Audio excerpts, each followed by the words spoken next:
اسلام انسانیت کا درس دیتا ہے. اسی لیے اللہ تعالیٰ نے سورۃ المائدہ میں فرمایا کہ جس نے ایک انسان کو بھی نہ حق قتل کیا، ایک جان کو، مسلمان کی بات نہیں ہو رہی، ایک جان کو، گویا اس نے پوری انسانیت کا قتل کر دیا، سوائے دو استثناء کے کہ قتل کے بدلے قتل ہو رہا ہو یا فساد فی الارض کو ختم کرنے کے لیے، اور وہ بھی جوڈیشری کے تھرو.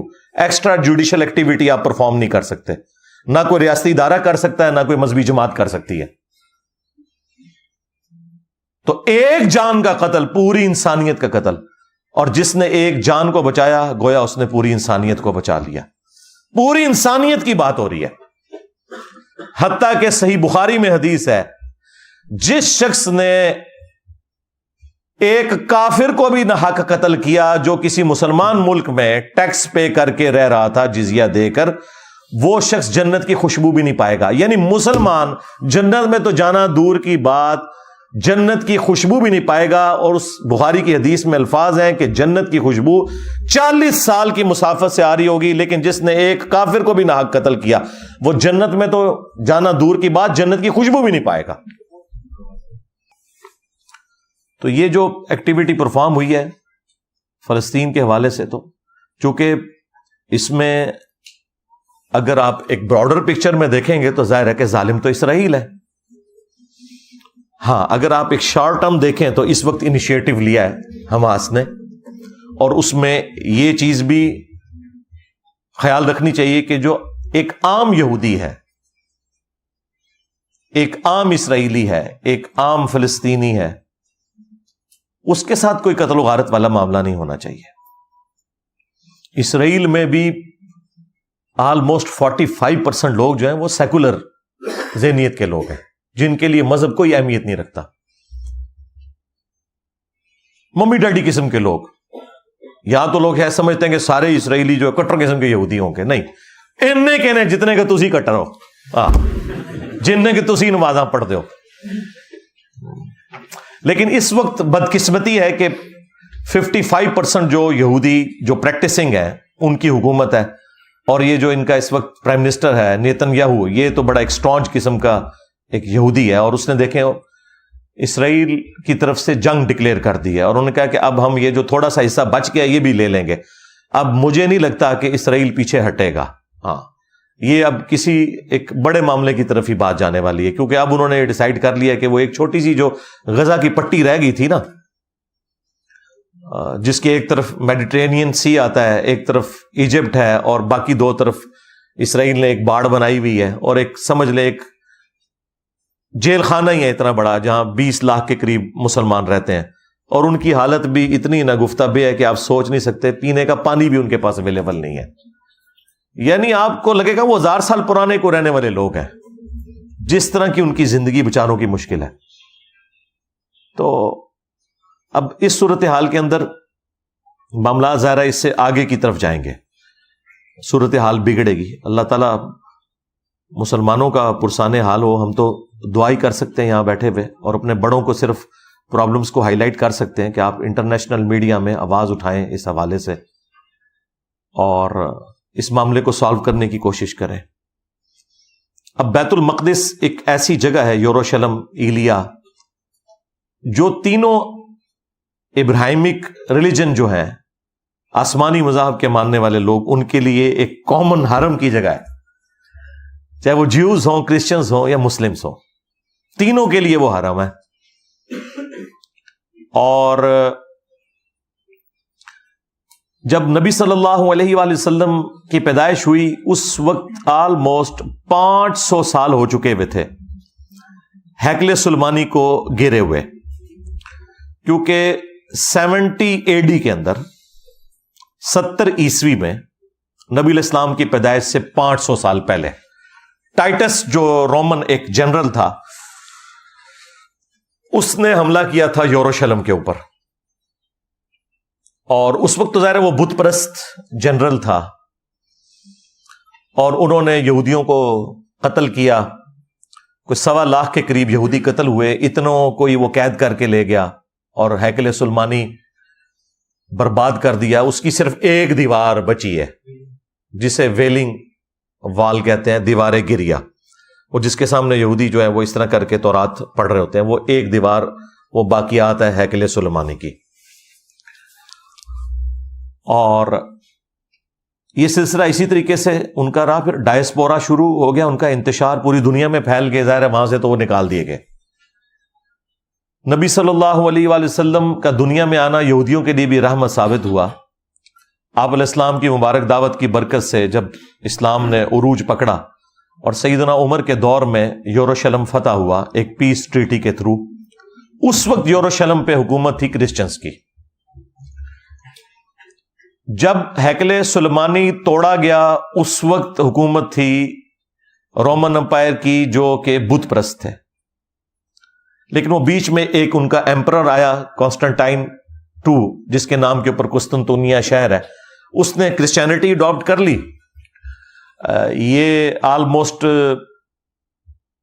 آپ سمجھ لیں نبی صلی اللہ علیہ وآلہ وسلم کی پیدائش سے 200-250 سال پہلے کی بات ہے. تو اس کی ایسے پوری کی پوری جو رومن امپائر ہے وہ کرسچینٹی میں کنورٹ ہوگی، کیونکہ اس وقت بادشاہ کا دین ہی رعایا کا دین ہوتا تھا. اب کرسچنز نے یہ شرط لگائی سیدنا عمر کو کہ ہم آپ کے حوالے کرتے ہیں یہ سٹی بغیر جنگ کے، کیونکہ انہیں اندازہ ہو گیا تھا ہم مسلمانوں کا مقابلہ نہیں کر سکتے، لیکن ہماری شرط یہ ہے کہ یہودیوں کو آپ نے یہاں نہیں آنے دینا. اس کی وجہ کیا تھی؟ کرسچن یہ سمجھتے تھے کہ جسے ہم خدا کا بیٹا سمجھتے ہیں یا خدا سمجھتے ہیں، اس کے قاتل یہودی ہیں، کیونکہ انہوں نے صلیب چڑھوایا تھا رومنس کے ذریعے جیسس کرائسٹ کو. اور یہودی جو ہے وہ جیسس کرائسٹ کو نعوذ باللہ آؤٹ آف ویڈ لاک کہتے تھے. ٹھیک ہے، اب یہ زمین و آسمان کا فرق ہے. اتنے بڑے لیول کی دشمنی دنیا میں کسی بھی دو مذاہب کے درمیان نہیں ہے جو جیوز اور کرسچنز میں. یہ آج کی بات میں نہیں کر رہا، یہ آج صورتحال کیوں بدلی ہے میں بعد میں بتاتا ہوں. زمین و آسمان کا فرق کہ ایک مذہب کے ماننے والے اسے خدا کا بیٹا کہہ رہے ہیں اور خدا کہہ رہے ہیں، پروٹیسٹنٹ جو ہے وہ خدا کہتے ہیں اور کیتھولک خدا کا بیٹا کہتے ہیں، اور دوسرے کہہ رہے ہیں کہ اس کی اصل میں خطا ہے، یہ آؤٹ آف ویڈ لاک پیدا ہوا ہے، نعوذ باللہ من ذالک. تو ان دونوں کا تو آپس میں ملاپ ہو ہی نہیں سکتا تھا. کرسچنز نے کہا کہ جیوز یہاں نہیں گھسیں گے، یہ ہمارے جیسس کرائسٹ کے قاتل ہیں. تو یہ بات تو ان کی نہیں مانی گئی. البتہ ایک بات سیدنا عمر نے مان لی کہ ٹھیک ہے ہم انہیں یہاں آباد نہیں ہونے دیں گے، صرف وزٹ کریں، انٹرنیشنل سٹی سے ڈکلیئر کر دیں گے، کرسچنز بھی آئیں، جیوز بھی آئیں، مسلمان اوورال اسے دیکھیں گے. لیکن چونکہ یہ تینوں مذاہب کے لیے ایک ریسپیکٹیبل جگہ ہے، لہٰذا تینوں مذاہب کے ماننے والے لوگ زیارت کے لیے اپنے حرم میں آ سکتے ہیں. اور پھر اس وقت سے لے کر 20ویں صدی کے آغاز تک، سلطنت عثمانیہ کے ٹوٹنے تک، یروشلم، بیت المقدس یہ مسلمانوں کے قبضے میں رہا ہے. بیچ میں ایک دفعہ صلیبیوں نے لیا تھا اور وہ پھر سلطان صلاح الدین ایوبی رحمہ اللہ تعالی نے ان سے واپس لے لیا. بس وہ ایک ایکٹیویٹی پرفارم ہوئی، اوورال مسلمانوں کی حکومت رہی اور بالکل معاملات بڑے اچھے چل رہے تھے. لیکن جب سلطنت عثمانیہ کمزور ہونی شروع ہوئی اس وقت یورپ نے کافی، یعنی گریٹ برٹن نے اس وقت زور لگایا، دنیا کی سپر پاور تو وہی تھے اس وقت، انہوں نے زور لگایا سلطان عبد الحمید رحمہ اللہ تعالیٰ کو، جو آخری باقیات تھے، جو ٹرکی والوں نے ان کے اوپر ڈرامہ بھی بنایا ہے. تو خیر انہوں نے تو بہت زیادہ ایگزیجریٹ کر کے اسے پتہ نہیں کیا کتنا بڑا بزرگ بنا کے پیش کیا ہے، اتنی بھی بات نہیں تھی. لیکن بہرحال مسلمانوں کے مفادات کے پوائنٹ آف ویو سے اس بندے کی بہت بڑی کنٹریبیوشن ہے. الٹیمیٹلی انہوں نے پھر ڈیسائیڈ کیا کہ ٹھیک ہے ہم ان کو دوسرے طریقے سے نپٹیں گے. وہ پھر اللہ کی طرف سے ہی کوئی حالات ایسے بنے، ورلڈ وار 1 شروع ہو گئی اور اس میں جرمنی کا ساتھ دیا سلطنت عثمانیہ نے، اور یہ پارٹی جو ہے وہ جنگ ہار گئی. فاتحین دوسری طرف تھے، گریٹ برٹن اور ان کے الائز سارے. تو انہوں نے جنگ کے دوران ہی فتح پانے کے لیے عربیوں کے ساتھ یہ وعدہ کیا کہ تمہیں ہم اجمیوں کی غلامی سے آزاد دیں گے اور یہ علیحدہ سے ایک حکومت تمہاری قائم کریں گے. دوسری طرف انہوں نے یہودیوں سے وعدہ کیا کہ تمہیں ہم بیت المقدس میں آنے کی اجازت دے دیں گے. خیر دونوں کے ساتھ ہی وعدہ خلافی کی. بہرحال یہودی اسٹرانگ تھے چونکہ فائنینشلی انہوں نے پھر زور لگایا. تو 1917-18 کے اندر بالفورڈ ڈکلیریشن ہوگی. بالفورڈ ایک شخص تھا جو ان کی طرف سے نمائندہ بن کے گیا اور ایک ٹریٹی سائن ہو گیا جس میں یہودیوں کو اجازت مل گئی کہ وہ دنیا میں کہیں بھی ہے نا وہ یروشلم آ کے آباد ہو سکتے ہیں. اس وقت تک آپ سمجھ لیں آلموسٹ 90% کے قریب مسلمان ہی وہاں رہتے تھے اور اتنے پرسنٹ علاقہ مسلمانوں کے پاس ہی تھا وہ فلسطین کی وہ ریاست. بس پھر وہاں سے ایک سلسلہ شروع ہوا کرتے کرتے جب پوری دنیا سے یہودی آ گئے. اس وقت آلموسٹ آپ سمجھ لیں 90 لاکھ 1 کروڑ کے قریب ہیں, 10 ملین کے قریب یہودی اسرائیل کے اندر. یہ پوری دنیا سے آئے ہوئے ہیں کیونکہ ان کے لیے ایک مذہبی مقام تھا. یہاں پہ بھی اگر ویزا کھل جائے تو سارے مکہ مدینہ جانے کے لیے تیار نہیں ہو جائیں گے. تو یہی ان کے لیے وہ سارا معاملہ تھا. وہ آگے اور وہاں پہ انہوں نے ظاہر ہے جب وہ آئے تھے تو انہوں نے زمینیں خریدنی تھی اور جب انہوں نے زمینیں خریدنی تھی تو جن کے پاس آلریڈی وہاں پہ پلاٹ تھے انہوں نے ہی بیچنے تھے ظاہر ہے. تو یہ ایک نیچرل پروسیس تھا, یہ کچھ سازش نہیں ہو گئی تھی. ظاہر ہے جب وہ یہ سب کچھ ڈکلیئر ہو گیا, جب ہم محکوم ہو گئے اور ان کا غلبہ ہو گیا ہمارے اوپر اس اعتبار سے کہ انہوں نے اپنی مرضی کے فیصلے منوائے, تو یہی کچھ ہی ہونا تھا.